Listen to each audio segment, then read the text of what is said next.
Вітаю, друзі! З вами знову я, Остапів Євгенія. Маю до вас запитання. Чи знаєте ви, що це за ведмідь чорно-білого кольору, зараз представлений на екрані? Так, це велика панда. А чи знаєте ви про садочки для панд? Є навіть окрема професія така – доглядач панд. Так, у Китаї є спеціальні садочки для дитинчат великих панд, тобто дитинчат дорослих ведмедів. І це справді дивовижне місце. Робітники садочків годують малят, граються з ними та розважають. Взагалі дитинчата тварин оточують нас постійно, але помічаємо ми далеко не всіх. Так, я думаю, що кошенят і цуценят ви зустрічали. Можливо, хтось з вас бачив навіть маленьких телят чи поросят. А як щодо інших груп тварин? Чи бачили ви новонароджену пташку, курчат, каченят, маленьких голуб'ят чи горобчиків? Можливо, маленьких риб, павучків чи жабок? Зустріти дитинчат цих тварин вкрай важко, лише якщо вони не живуть у вас вдома. Тож давайте сьогодні дізнаємось більше про розмноження різних груп тварин. Зокрема, нагадую, що здатність утворювати нащадків ми називаємо розмноженням. Розмноження притаманне всім живим організмам, і воно просто необхідне для подальшого існування усіх груп тварин. Почнемо зі савців. Савці, як ви вже знаєте, це теплокровні тварини. Зародки савців, як правило, розвиваються в спеціальному органі матері, а після свого народження дитинчата харчуються її молоком.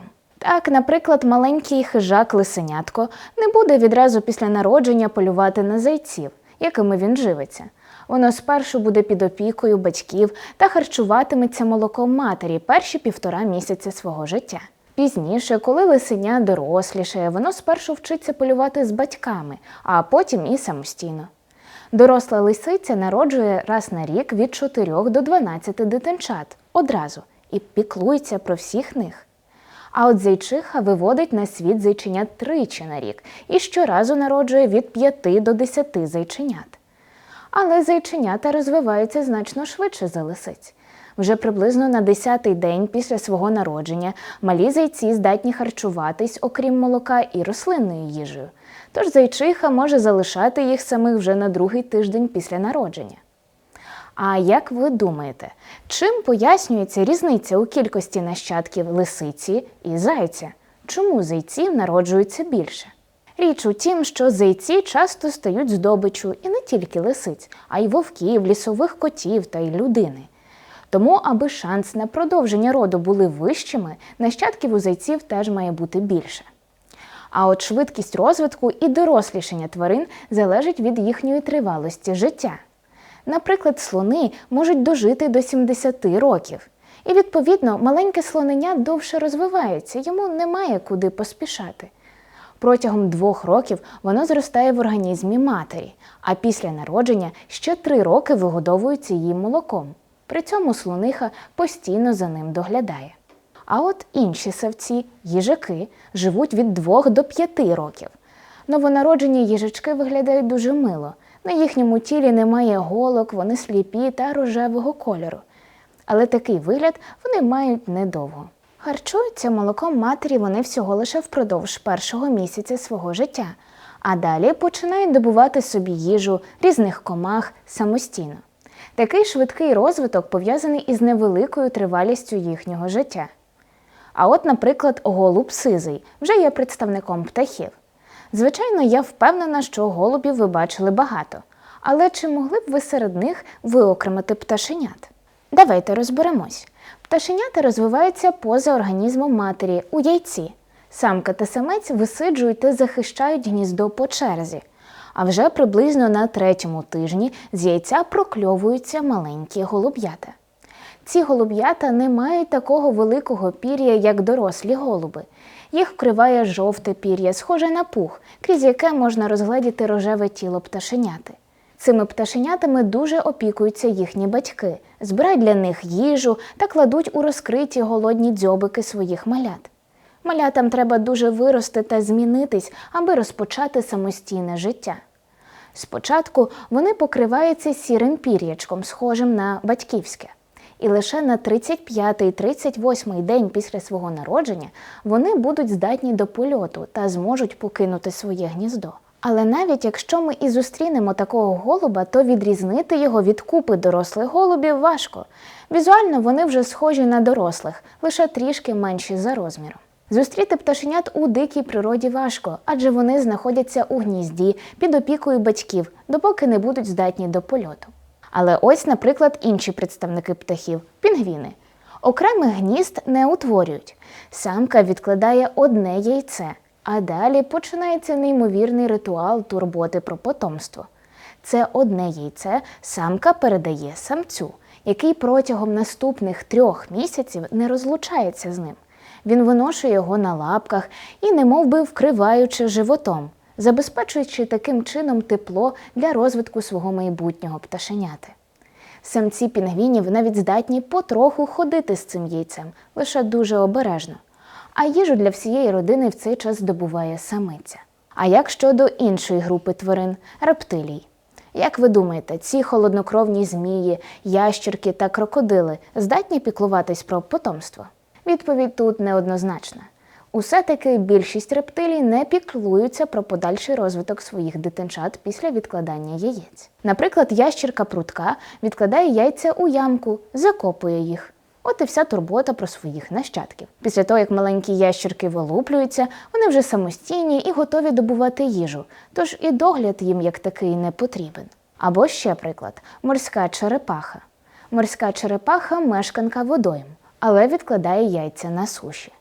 Вона в піску викопує ямку глибиною приблизно 40 см та відкладає туди до 200 яєць. Потім засипає її піском, аби це місце виглядало максимально непомітним. Весь процес займає близько години, після чого самка повертається в океан і більше ніколи не повертається до свого потомства.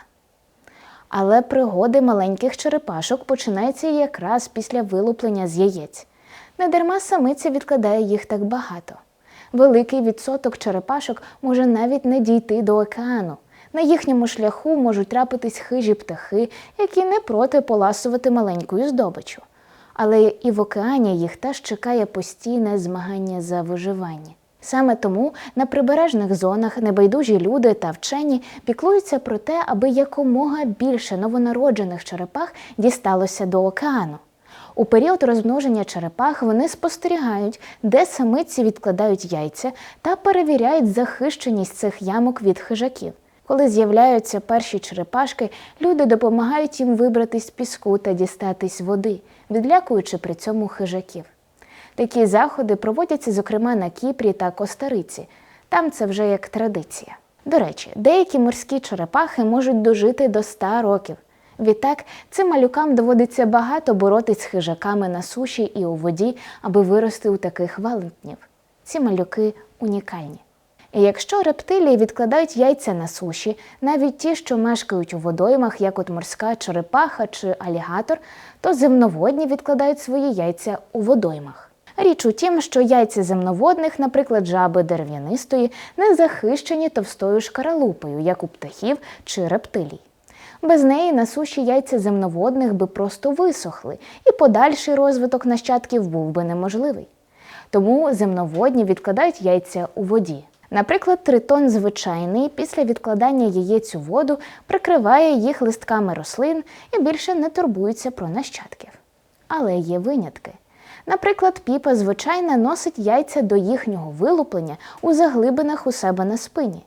Тіло дорослих земноводних, як ви пам'ятаєте, має слизовий шар, що захищає їх і допомагає у диханні. Тож цього слизу достатньо для зволоження оболонки яєць, а заглибини на спині у жаби перешкоджають надмірному потраплянню на них сонячних променів. Інша група живих організмів, які відкладають яйця у водному середовищі, це риби. Їхні яйця ми називаємо ікрою.